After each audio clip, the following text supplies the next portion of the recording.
Olá, meus amigos do YouTube, estamos começando mais uma edição do Bom Dia Mercado. Faremos juntos o nosso planejamento de trabalho para essa sexta-feira, dia 4 de novembro. Finalmente eu consegui voltar para casa. Viajar é muito bom, mas retornar é melhor ainda. Ainda não estou 100% recuperado, ainda tem essa questão do fuso horário. E também ainda não consegui clicar nos mercados desde que eu viajei, né? Então talvez essa sexta-feira seja a primeira vez que de fato eu volte a trabalhar. Essa questão de acessar um site de outro país, ter complicação, às vezes ter que se explicar, não ter preparado nenhuma VPN para logar, então eu preferi não criar nenhuma dificuldade para mim por lá. Inclusive a internet do segundo hotel que eu fiquei não era tão boa. Então eu acabei não conseguindo trabalhar, mas mantive meu planejamento aqui com vocês. Espero que vocês tenham conseguido aproveitar. Essa última semana, particularmente esses últimos 3 dias, né, de competições europeias, foi basicamente tudo dentro do esperado. Acho que não teve nenhuma surpresa. Acho que a grande surpresa na Champions foi a ida do Benfica para a primeira colocação, né? Era esperado que tanto o Benfica quanto o PSG tivessem jogos um pouco mais acessíveis pela fase dos adversários, né? Mas acabou que o PSG fez só o básico, e o PSG é um time que costuma fazer só o básico mesmo. E o Benfica fez além do que se esperava dele e conseguiu no saldo ficar em primeiro lugar do grupo. E provavelmente vai dar ao Benfica, se ele não pegar o Liverpool, né? Vai dar ao Benfica uma possibilidade de avançar talvez até um pouco mais à frente, quem sabe continuando, né?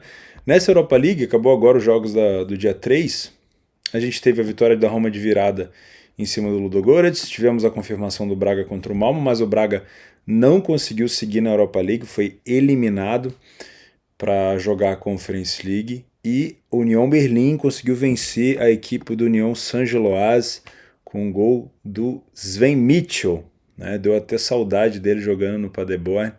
Subiu para o Union Berlim. Eu tinha que comentar, acho que eu comentei na hora de fazer a análise desse jogo que ele não vinha sendo tanto aproveitado, né? Nem ele, nem o Kevin Barris, que veio do Sandhausen.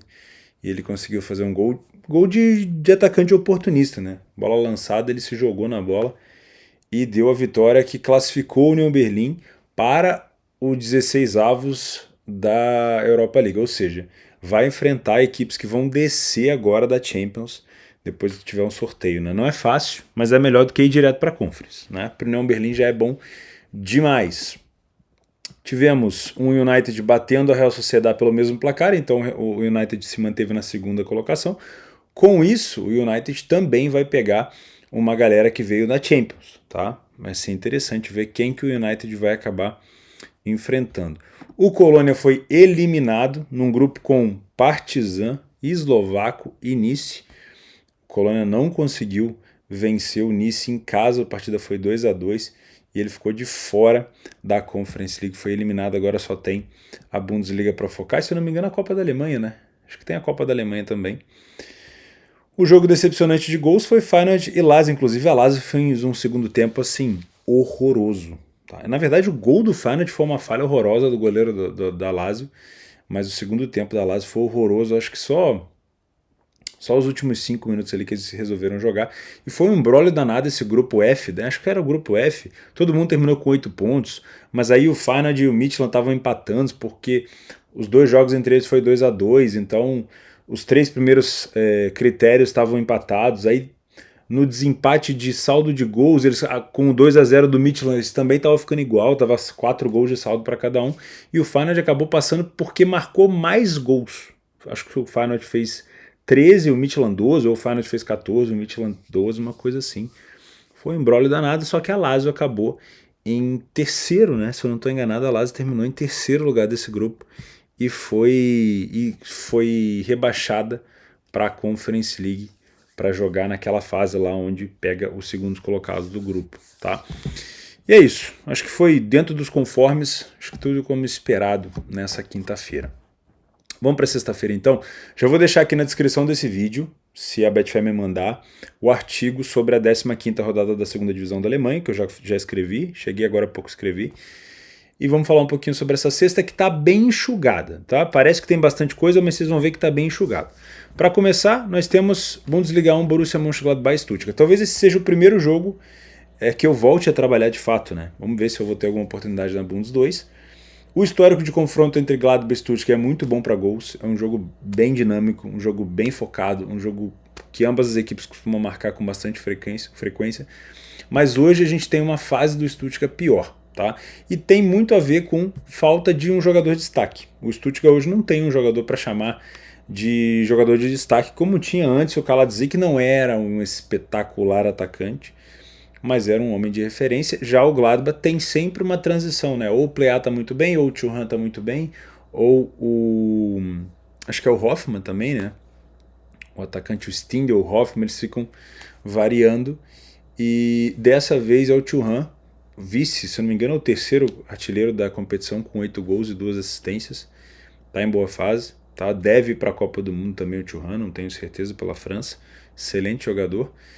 E hoje a gente tem jogadores de destaque muito mais pro lado do Gladbach. Outra coisa que pega pro lado do Gladbach é a questão de dentro e fora de casa. No Stuttgart fora de casa não venceu nenhuma partida, perdeu 2 e empatou 3. E o Gladbach como mandante tem 4 vitórias em 6 jogos. É um dos melhores mandantes da competição. Tá? Não é um time que vai disputar para competições europeias, na minha opinião, mas é um time que hoje é melhor do que o Gladbach, por isso que essa odd do Match Odds ela é justa, na minha opinião, pelo menos no pré-live, tá? Mas eu tô com mais cadência de trabalhar no mercado de gols, vamos ver. Inicialmente eu vou colocar aqui como uma possibilidade de trabalhar correção de preço, porque a odd do Stuttgart não tá tão alta assim, então dá para trabalhar tranquilo.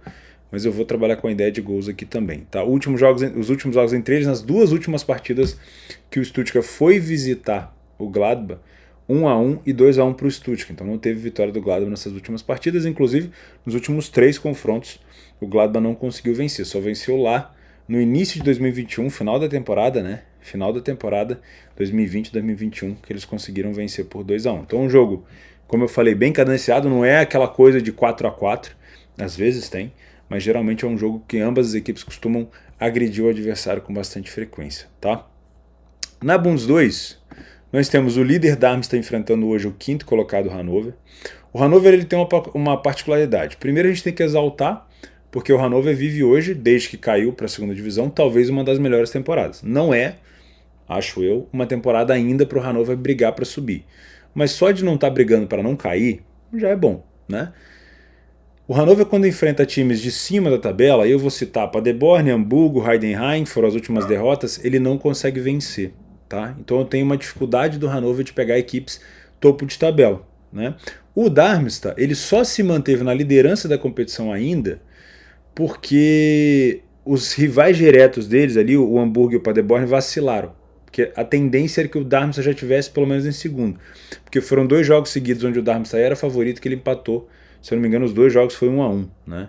Então o Darmstadt deixou de ganhar mais pontos do que poderia e acabou vendo também os seus rivais diretos vacilarem. O Paderborn, por exemplo, jogou diretamente com o Hamburgo e eles inverteram de posição. O Hamburgo, é difícil de entender o Hamburgo, né? Ao mesmo tempo que você perde para equipes de baixo de tabela, né? O São Paulo, por exemplo, apesar de ser um derby, é uma equipe hoje pior. Né? A última derrota também foi para o Magdeburg, uma equipe lá embaixo, quase dentro da zona de rebaixamento, dentro de casa, ao mesmo tempo que você perde para essas equipes ruins e de posição inferior, você ganha do melhor mandante da competição, por exemplo, que é o Paderborn. O Hamburgo foi lá e venceu. Então não dá para entender. Aqui eu compreendo essa cotação do Darmstadt, mas na Bundes 2 a gente vem geralmente para trabalhar mercado de gols e possibilidade de alavancagem. O Darmstadt continua sendo um excelente mandante, tá? E o Hannover é um bom visitante, mas como eu falei, quando visita equipes topo de tabela, não costuma ter tanto resultado. Hansa Rostock e Sandhausen, aí é aquele jogo que se eu criticar vai ser bom, se eu elogiar vai ser ruim. Então eu vou me manter neutro, né? Como sempre. Não é uma boa temporada do Hansa Rostock, já foi melhor. É uma das piores temporadas do Sandhausen. Talvez não seja a pior, porque nas últimas 5 temporadas, teve uma temporada que o Sandhausen fez muita força para cair e não conseguiu, que eu acho que foi a temporada passada. Mas ainda assim não é uma temporada boa do Sandhausen. E se a gente pegar aqui os últimos jogos, o Hansa Rostock tem 3 vitórias somente em 7 jogos, e como visitante o Sandhausen não venceu nenhuma, tá? E as últimas partidas entre eles, o Hansa empatou uma e venceu outra. Dentro de casa, 2 derrotas seguidas para o Hansa, Sandhausen fora de casa, 2 derrotas seguidas também. Então é aquela coisa, se eu criticar vai ser bom pra caralho. Então eu vou me manter isento, vamos ver o que o mercado me apresenta de possibilidade, tá? La Liga, nenhum time que eu tenho trabalhado. Ligue 1, nenhum time que eu tenho trabalhado. Premiership, nenhum time que eu tenho trabalhado. Lembrando que agora com o Celtic e o Rangers consagrados ali, eliminados da Champions e nem tendo a possibilidade de disputar a Europa League, agora a gente vai ter uma Premiership mais focada, tá? Primeira Liga também, nenhuma equipe que eu tenho trabalhado. E aí na Série B a gente tem Náutico e Ponte. O Náutico já rebaixado contra uma Ponte que não disputa nada. Então é um jogo também que eu vou tender a nem abrir, tá? Um jogo onde a gente já tem um rebaixado e outro time que não quer nada. Se você quiser caçar alguma coisa aí, beleza, tá?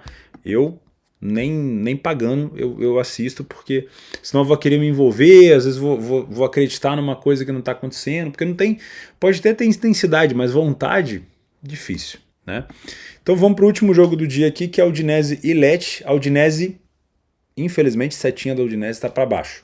Tá? A Udinese, se eu não me engano, em das últimas 4 partidas não conseguiu vencer nenhuma. 1, 2, 3, são 5. Tá? E aí nessas 5 partidas a gente inclui 2 derrotas seguidas em casa, uma eliminação na Copa Itália de virada para o Monza, tá? E derrota para o Torino dentro de casa também.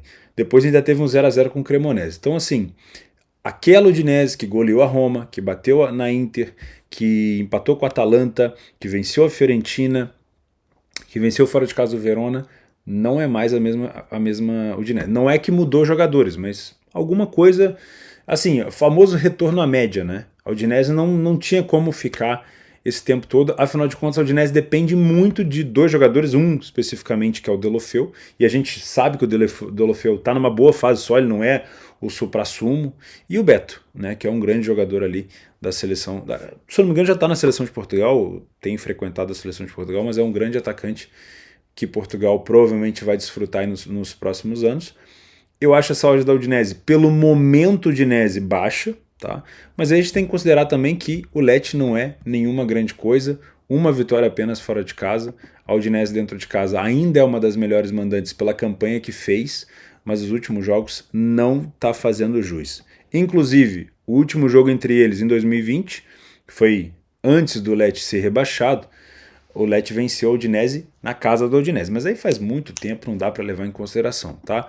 Os últimos jogos do Lecce fora de casa, 2 derrotas seguidas para Roma, parte de cima de tabela, e Bolonha, parte de baixo da tabela ali, praticamente igual. Então, quando enfrentou times de cima, como a Roma, Torino, Napoli, Napoli conseguiu até empatar. Inclusive acho que eu deixei de tomar um gol nesse jogo aqui.